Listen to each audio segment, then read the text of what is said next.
சிறுவன் கடத்தல் வழக்கில் ஜெகன்மூர்த்தியிடம் எப்போது விசாரணை மேற்கொள்வது என்று காவல்துறையானது தற்போது ஆலோசனையில் ஈடுபட்டு வருகிறது.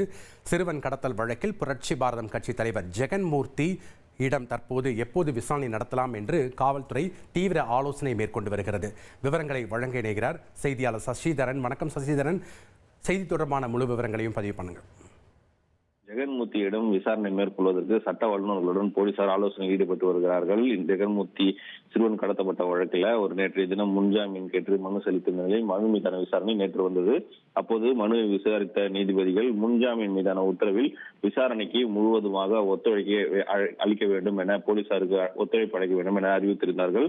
விசாரணைக்கு தனியாக தான் சென்று ஆஜராக வேண்டும், பல்வேறு நபர்களை அழைத்து சென்று உயர்நீதிமன்றத்துக்கு வந்தது போல் விசாரணைக்கு செல்லக்கூடாது என ஒரு உத்தரவும் பிறப்பிக்கப்பட்டிருந்தது.